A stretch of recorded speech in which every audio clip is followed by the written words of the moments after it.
piece of the piece is called Black Socrates Speaks On Race. And you listen to this, think about what you would dialogue about. So it's not about agreeing with me, it's about what does it make you think about. As an African American, don't ask me to forget my race. Instead, I'm telling you to respect my race. Once the majority understands this, we can finally progress. Although I was disturbed to see this article plastered with the headline, GOP Governor Bobby Jindal, racism wouldn't exist if minorities would just act like white people. Wow. I was equally disturbed by the accompanying commentary that suggested his intent was also progress. Trust me, I'm fully aware of the current sentiment in America to claim racism no longer exists, but we must work hard to keep perspective.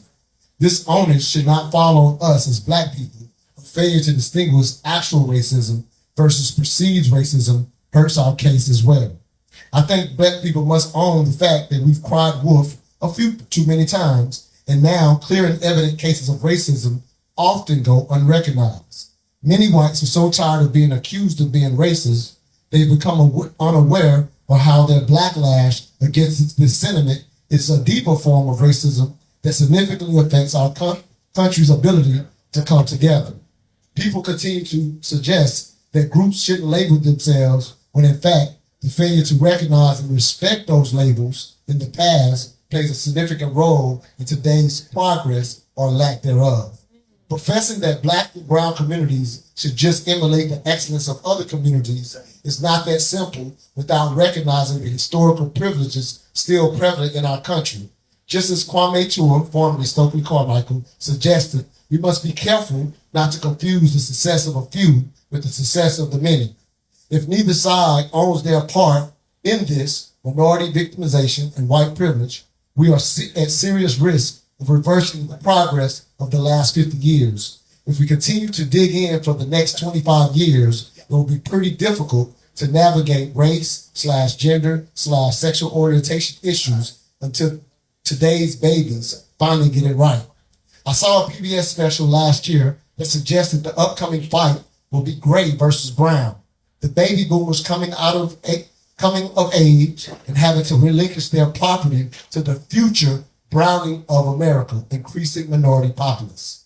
In the past, most have generally bought and sold their property to people who look like them. That won't be the case over the next 25 years. It's up to us whether this is a war of attrition or can we find a way to realize the American dream without this battle.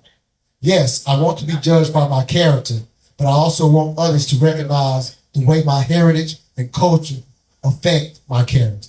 Just my 3 cents. All I ask is that you think. And real quick, there's discussion questions. I'll just read one of them. There's 3 just to give you an idea. Again, it's designed to have dialogue. So this third one says, third question says, African Americans have never owned more than 2% of the wealth in this country, even when Black Wall Street and other wealthy Black enclaves existed before integration. Can African Americans close the wealth gap without reparations? So if you're thinking about that, now imagine having a dialogue because of this piece. If that makes sense, I have these books for sale as well. We're also doing an event. We do these kind of things every third Friday over at Urban Grind. If you're interested in that event, come get the flyers.